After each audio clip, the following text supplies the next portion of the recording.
il faut que je vous parle de Chroma. Mais quoi encore? Mais attends, mais il va pas nous lâcher avec son court-métrage. Pourquoi Chroma était le tournage le plus maudit de la chaîne? On le sait, ou alors si vous le savez pas, mais dans l'audiovisuel, la règle numéro 1, c'est rien ne se passe jamais comme prévu. C'est d'ailleurs pourquoi j'aime pas faire de la vidéo. Ouais, je sais, c'est paradoxal. Moi, à la base, j'aime écrire, j'aime jouer devant la cam, mais j'aime pas l'aspect technique tournage et l'aspect technique montage. Bon, c'est comme ça. Numéro 1, donc on écrit le court-métrage, ce scénario à plus d'1 an, c'est-à-dire que là vous venez de le voir, et en fait on l'écrit courant janvier 2021, on le termine courant mars 2021, on fait les petites retouches, et là on essaye de caler une date pour tourner, tout simplement. Et en fait, personne n'est dispo. Un coup c'est moi, un coup c'est Léo, un coup c'est le cadreur, un coup c'est les autres gens qui jouent, etc. Et on repousse, on repousse, on repousse. Et c'est un peu la merde. Et en fait, pendant ce temps, on a notre scénario qui est calé dans un Word, et le Word crame. Bon, pas l'intégralité, mais le truc c'est que on a perdu une partie du scénario. On a essayé de recoller avec des brides, voilà. Et au final, on a réussi à pratiquement tout récupérer, mais ça fait zizir. On commence avec un casting de qualité. Là, on se dit, bon, ok, comparé à tous les autres courts-métrages, là, il va nous falloir du monde. Donc, on commence à énumérer un peu, même déjà au scénario, à l'écriture. Ok, qui est-ce qui pourrait jouer ça, quoi, qui est chaud, qui est pas chaud, etc., etc. On commence à briefer. Et puis, vraiment, on rentre dans le vif du sujet. Les dates se resserrent. Il va commencer à faire beau. On va commencer à avoir des disponibilités de chacun. Donc on commence à évoquer le truc 3 mois avant, ensuite 1 mois avant, et après on finit par envoyer vraiment 2 semaines avant le document officiel. Et en fait, on se fait lâcher.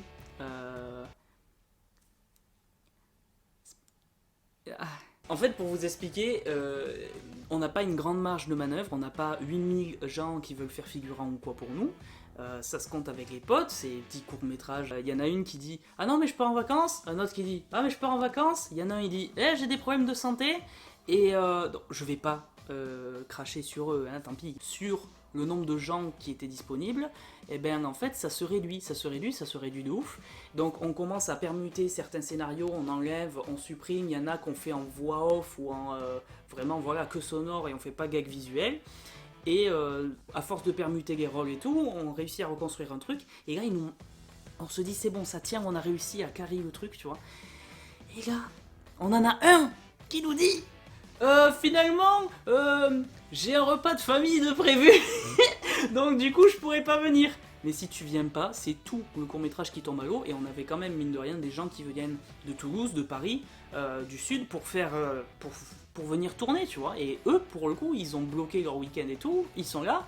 Et il y en a certains autres, tu vois, qui sont pas là. Et donc ça emballe toute la machine. Et j'étais en panique. Je me dis, mais non, tu peux pas me faire ça. S'il te plaît, t'es le seul à qui je peux pas te donner de joker. Il faut que tu viennes. Et au final, cette personne est venue. Et elle nous a dépatouillés. Et elle a fait l'aller-retour Limoges-Bordeaux dans la journée. Moi, je t'aime, Jacine.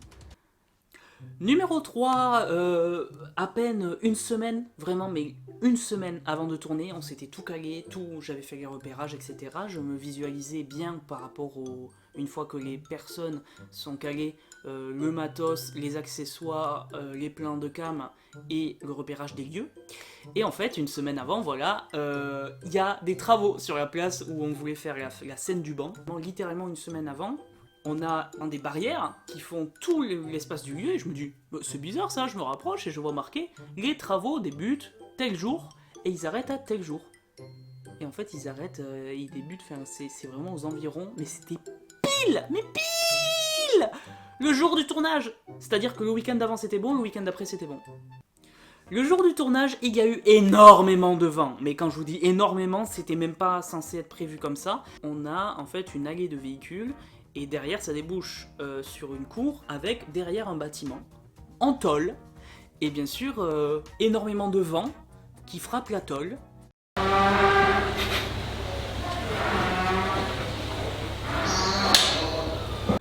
Bon, on a réussi à tourner, ça y est, tous les rushs sont dans la boîte.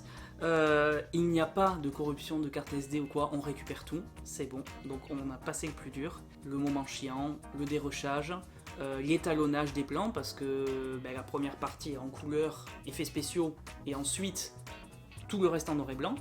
Donc on se fait voilà, tout l'étalonnage et tout, on trie entre ces rushs là, ils vont être VFXés, donc ajout d'effets spéciaux, et ces rushs là, c'est les normaux, tac tac tac. Et là, je me retrouve face à mon ordi pour faire les effets spéciaux et je me dis, j'ai l'idée, j'ai la direction artistique, mais mon ordi va refuser de faire ça parce qu'il n'a pas du tout les capacités. Eh les gars, oh là là, vous êtes trop forts dans les effets spéciaux, Robin et Nathan. Vous pouvez m'aider? Oui, si tu veux. Oh là là, allez, viens. Ils ont regretté leur mère, hein. En vrai, Robin. T'es pas content de faire de la 3D? Enfin, de la 3D de... C'est même pas de la 3D. Non, mais de la rotoscopie et tout, tu vois. Nathan, Oui. est-ce que t'es content de m'aider pour mon projet? Si mon PC brûle pas à la fin, non, ça devrait aller. Canapé, pas beaucoup de profondeur. Voilà, tu veux que je traque le canapé? Ah, d'accord. Bonjour.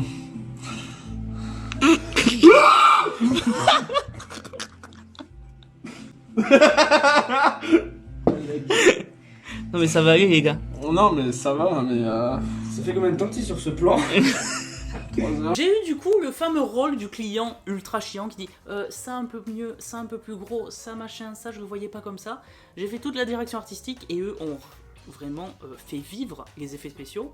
C'est ce qui est revenu le plus, les effets spéciaux ont fait l'unanimité, ils ont fait kiffer tout le monde. En fait, ils ont réussi à matérialiser vraiment l'image que j'avais, parce que je voulais pas en fait une simple transition noir et blanc nette. J'ai travaillé, je me suis dit est-ce que un truc organique, qu'est-ce qui se rapproche le plus, la fumée, de l'encre, etc., etc. On a vu pour ce que ça pouvait donner, après eux l'ont matérialisé. Merci, j'en profite de dire un grand merci. Moi, je vous aime les gars, vous avez réussi à faire un truc quali qui a surpris tout le monde. Donc allez les suivre, ce sont ces deux gens là, voilà, je mets les arrobas ici. Bon là c'est bon, je veux pas l'annoncer officiellement, mais je me dis ok, le but c'est de sortir à telle date, on est à J-5, et je me retrouve avec 2 rushs qui me manquent. Et je cherche partout sur mon ordi dans les transferts, tout, je ne le trouve pas, ça a disparu. Et là je contacte les 2 autres pélos à 22h ou 23h le soir, puisque je monte le soir. Et je dis au secours, j'ai pas les rushs, est-ce que l'un de vous les a? Alors eux déjà ils sont en train de se dire attends, qui c'est qui a fait? C'est toi ou c'est moi, machin ou quoi? Là ils cherchent, aucun des deux n'a les fichiers enregistrés, le projet. Et donc du coup je me dis oh putain, ça veut dire que je vais devoir leur demander de refaire les effets spéciaux. Et c'est ce qui se passe. Et il y en a un qui finit par faire, Robin, coucou, à refaire la séquence. Il est en déplacement, il a ouvert son ordi et dans la voiture, pas pendant qu'il conduisait, calmez-vous, mais vraiment dans une voiture à refaire le montage pour la...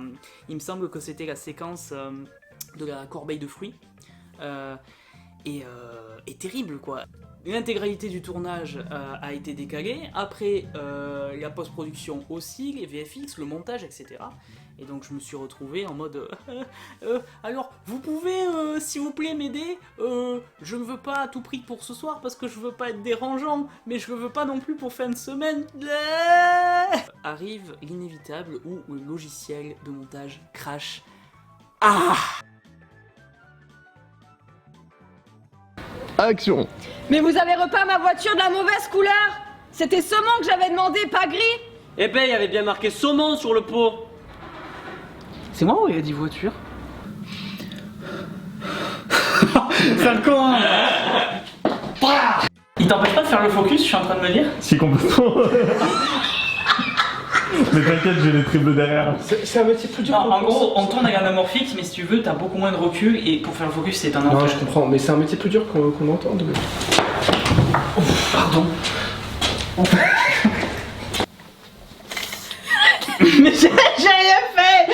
J'ai rien fait! M'importuner, j'ai vraiment pas que ça à faire de ma journée en fait. Au revoir, messieurs.